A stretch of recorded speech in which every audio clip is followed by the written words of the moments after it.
ધોરણ 10 ગણિત ચેપ્ટર 3 નામ છે દ્વિચલ સુરેખ સમીકરણ। હવે આ નામ શું કહેવા માંગે છે કે દ્વિચલ એટલે કે સમીકરણની અંદર કોઈ પણ બે ચલ હશે। ધારો કે આપણે બે ચલ લઈએ x અને y। સુરેખનો મતલબ છે કે આ સમીકરણની અંદર જે ચલ આપેલા છે એને કોઈ પણ ઘાત હશે નહીં, એક જ ઘાત હશે। બે ઘાત હોય તો એ દ્વિઘાત થઈ જાય, સુરેખ નો થાય, એટલે એક જ ઘાત વાળું સમીકરણ હશે। સમીકરણ યુગ્મ એટલે કે આ x અને y દ્વિચલથી બનતા યુગ્મ એટલે બે, કોઈ પણ બે સમીકરણ હશે। ધારો કે આવું હોય 2x પ્લસ 3y પ્લસ કોઈ અચળ સંખ્યા અને આ બીજું કોઈ સમીકરણ, આવા કોઈ પણ બે સમીકરણો હોય એટલે દ્વિચલ એટલે બે ચલ, સુરેખ એટલે કે કોઈ પણ ઘાત નથી, એક ઘાત છે, અને સમીકરણ યુગ્મ એટલે કે આવા બે સમીકરણો હોય। આ ચેપ્ટરનો મીનિંગ છે।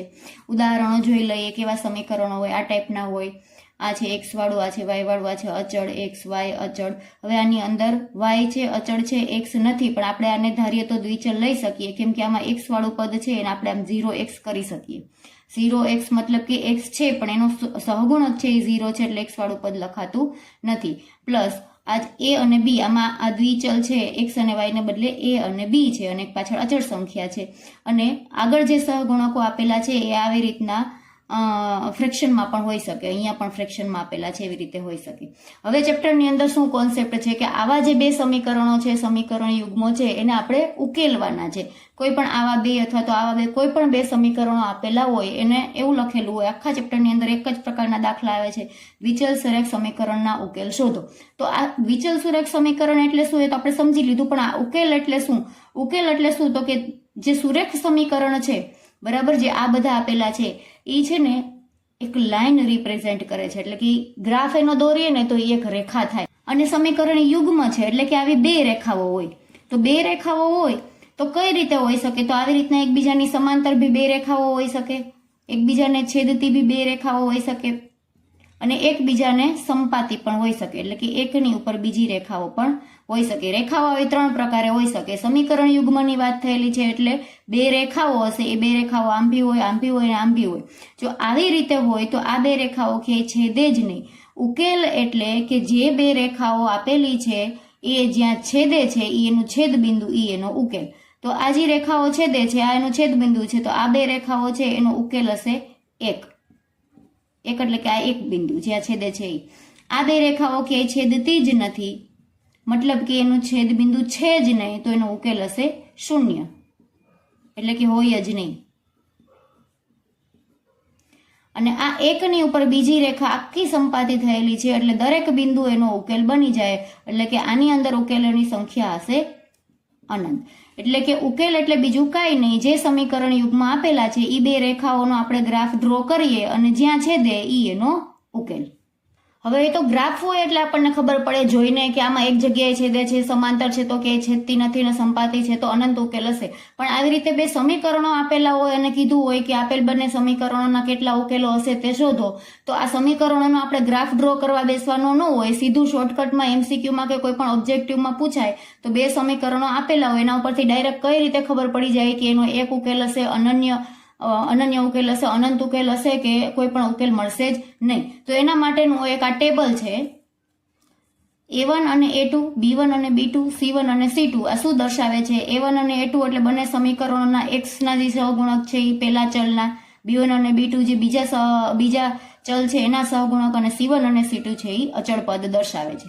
તો એના બંનેના ગુણોત્તર એટલે કે A1 ના છેદમાં A2 આ બંનેનો ભાગાકાર અને B1 ના છેદમાં B2 આ બંનેનો ભાગાકાર જો સમાન ન આવે તો એ જે રેખાઓ છે ને એ છેદતી રેખાઓ હશે, અને જો છેદતી રેખા હોય તો આગળ આપણે ગ્રાફમાં જોયું એવી રીતે એને હંમેશા એક જ ઉકેલ હોય, કેમ કે એક જ બિંદુમાં છેદે, આવી રીતે હોય છેદતી રેખાઓ, એટલે એનો એક જ ઉકેલ અહીંયા જે છેદ બિંદુ છે એ મળે। હવે બીજાની વાત કરીએ તો કે જો આ ત્રણેય ગુણોત્તરોનો જવાબ સમાન આવે, A1/A2, B1/B2 અને C1/C2 ત્રણેયનો જવાબ સમાન આવે તો બંને રેખાઓ સંપાતી રેખાઓ હશે। સંપાતી રેખાઓ એટલે આપણે આગળ જોયું એકની ઉપર બીજી આખી હોય તો એના અનંત ઉકેલ આવે, કેમ કે દરેક બિંદુ એનો ઉકેલ કહેવાય, દરેક બિંદુ એનું છેદ બિંદુ કહેવાય, તો એના અનંત ઉકેલ છે। અને એવી જ રીતે A1/A2 અને B1/B2 નો જવાબ સમાન આવે પણ C1/C2 નો જવાબ સમાન ન આવે તો એ બંને સમાંતર રેખાઓ હોય, આવી રીતે આગળ જોયું એમ ગ્રાફમાં। અને એનો કોઈ ઉકેલ મળે નહીં. તો આ એમસીક્યુ માટે અથવા તો ઓબ્જેક્ટિવમાં જેમ તમને વન વર્ડ આન્સર પૂછે એના માટે ખાલી જગ્યા માટે ખાસ આઈએમપી છે, કેમ કે ગ્રાફ તો આપેલો નહીં હોય. જો ગ્રાફ આપેલો હોય તો જોઈને તરત ખબર પડી જાય કેટલા ઉકેલો છે, પણ ગ્રાફ નો આપેલો હોય ત્યારે એના માટે આ ટેબલ યાદ રાખવું પડે. હવે આ જે આપણે ટેબલ જોયું એનો યુઝ કઈ રીતે થાય એમસીક્યુમાં અથવા તો ઓબ્જેક્ટિવમાં કઈ રીતે પૂછાય એનું એક ઉદાહરણ લઈને જોઈએ. ઉદાહરણ આપેલું છે, એક આ સમીકરણ આપેલું છે x + y + 2 = 0 અને બીજું સમીકરણ આપેલું છે 2x + 3y + 5 = 0. આ બંનેના કુલ કેટલા ઉકેલો હશે? અથવા તો એમ પૂછે કે ઉકેલોની સંખ્યા શોધો. તો ઉપરના ટેબલનો યુઝ કરીને જેમ કે અહીંયા a1 a2 b1 b2 અને c1 c2 આ બંને સમીકરણો પરથી શોધી લેવાના. a1 એટલે આની આગળ જે સહગુણક છે પહેલા સમીકરણમાં x નો સહગુણક છે e, અને a2 એટલે બીજા સમીકરણમાં x નો સહગુણક છે e. અહીંયા કાંઈ નથી એટલે 1 એટલે આ a1 અને આ a2. એવી જ રીતના y ની આગળ જે છે એ b1 અને અહીંયા y ની આગળ છે એ b2. તો અહીંયા આવશે 1 અને અહીંયા b2 આવશે 3. એવી જ રીતના આ છે c1 અને આ છે c2. a1/a2 એટલે થશે 1/2, b1/b2 એટલે થશે 1/3, c1/c2 થશે એટલે 2/5. આ જોવા જઈએ તો આ કે આ ત્રણેય સમાન છે નહીં. ત્રીજું તો જોવાની જરૂર જ નથી. a1/a2 અને b1/b2 જ્યારે સમાન ન આવે ત્યારે આ લાગુ પડે.